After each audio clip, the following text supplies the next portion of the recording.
Compte rendu du Conseil des ministres du 25 novembre 2020. Le Conseil des ministres s'est réuni sous la présidence de son Excellence M. Faure Eswazimana Gnassingbé, président de la République. Le Conseil a examiné un projet de décret portant attribution et organisation type de la direction des affaires financières des ministères. Ce projet de décret fait suite à l'adoption par le gouvernement du budget programme. Le basculement vers le budget programme a imposé une réorganisation de la fonction financière des différents ministères. Le Conseil a ensuite examiné le projet de décret fixant les modalités et le prix de cession des actions de l'État dans le capital de la nouvelle société cotonnière du Togo. Suite à l'adoption par l'Assemblée nationale de la loi 2020-008 du 2 juillet 2020 portant autorisation de la cession de tout ou partie de la participation de l'État dans le capital de la nouvelle société cotonnière du Togo, le gouvernement a engagé des discussions avec le groupe Olam en vue de faire aboutir ce partenariat à travers la cession effective des actions. Olam est un partenaire historique de notre pays. C'est un groupe de renom dont l'expertise dans le domaine du coton est avérée et dont la présence dans les États voisins est couronnée de succès. Cette cession a pour objet de doubler les rendements agricoles, notamment en exploitant la carte de la fertilité des sols, en modernisant l'outil industriel, en modernisant également la chaîne de production et la transformation, en développant la carte Coton Made in Togo pour assurer un différentiel de prix en s'appuyant sur la qualité du coton togolais. En définitive, les producteurs qui ont également adhéré à cette cession verront leurs revenus garantis et augmentés, notamment par la mise en place d'un mécanisme de stabilisation des revenus qui devrait leur permettre d'avoir un niveau de rémunération assuré malgré les fluctuations qui pourraient advenir sur le prix du coton sur le marché international. Conformément à la loi de 2014 portant modernisation de l'action publique de l'État en faveur de l'économie, le gouvernement a mis en place une commission d'évaluation des privatisations qui a évalué l'offre du partenaire et apprécié le prix issu des négociations avec le partenaire. Le Conseil a pris acte du rapport produit par la commission d'évaluation des privatisations concernant la cession de 51% du capital social et a adopté le décret autorisant cette cession pour un montant de l'ordre de 22 milliards de francs CFA. Le Conseil a saisi cette occasion pour féliciter le président de la République pour l'aboutissement de ce processus qui vient concrétiser la volonté de transformer l'agriculture togolaise conformément à l'axe 2 de la feuille de route du gouvernement qui vise à créer des emplois en s'appuyant sur les forces de notre économie. Au titre des communications, le Conseil a écouté une première communication relative aux mesures d'accompagnement du gouvernement en faveur de la rentrée scolaire 2020-2021. Communication présentée par le ministre des Enseignements primaires, secondaires, techniques et de l'artisanat. Pour le compte de cette rentrée 2020-2021, la gratuité des frais d'inscription aux examens, dont le coût est estimé à 1,9 milliard de francs CFA, est devenue effective. Par ailleurs, le programme de cantine scolaire est poursuivi. Il est à noter qu'en plus de la suppression des frais de scolarité en 2008-2009, avec une compensation financière effective de l'État, le gouvernement retient, entre autres, la poursuite de la mise en œuvre du programme innovant School Assure. À ce jour, on dénombre environ 1 916 511 élèves qui en bénéficient. De plus, La pertinence de la crise sanitaire justifie un accompagnement spécial par la mise à disposition de masques à prix subventionné, nécessitant la mobilisation d'environ 1 milliard de francs CFA pour faire baisser le prix du masque à 50 francs CFA contre 260 francs dans les établissements scolaires. Au titre de la rentrée 2020-2021, le gouvernement a mobilisé 600 millions de francs CFA pour l'acquisition de tables-bancs et de matériel informatique. Le gouvernement appelle les acteurs à poursuivre le dialogue afin de maintenir un climat de sérénité et trouver les solutions idoines aux défis de l'année scolaire. Le Conseil a écouté une seconde communication relative à la mise en place du programme de gratuité de la prise en charge de la femme enceinte au Togo. La communication est présentée par la ministre déléguée chargée de l'accès universel aux soins. L'objectif principal de cette communication est de concrétiser une promesse de campagne du chef de l'État qui vise à réduire notamment la mortalité maternelle et la mortalité néonatale.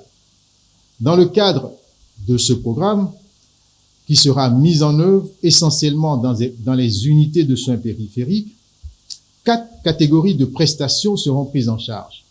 Il s'agit du planning familial, de la consultation prénatale, de l'accouchement et de la césarienne.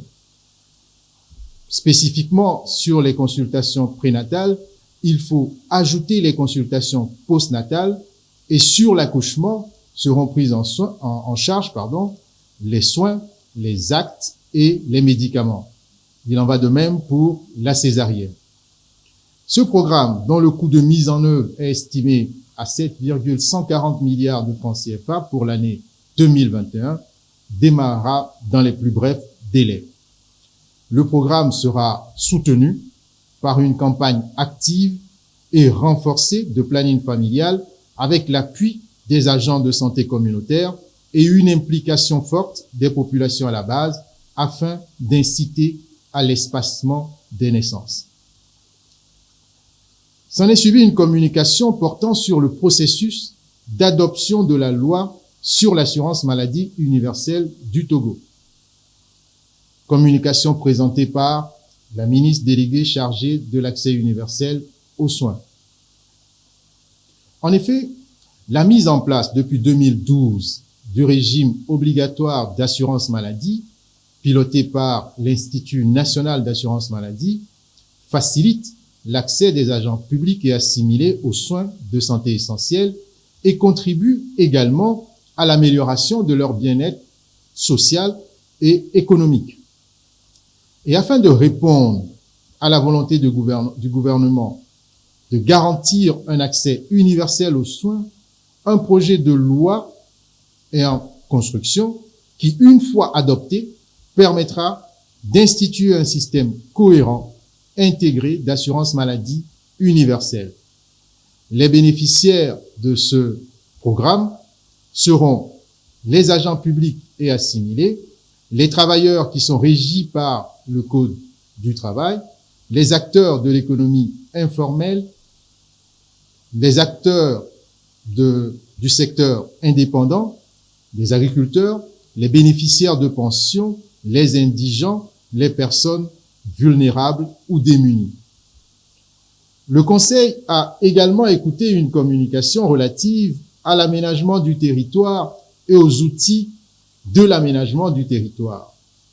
Communication présentée par le ministre d'État de l'administration territoriale, de la décentralisation et du développement des territoires. Les priorités, dans un premier temps, sur l'élaboration du schéma national d'aménagement du territoire seront retenues afin de favoriser une meilleure localisation des actions prioritaires et un développement harmonieux des territoires.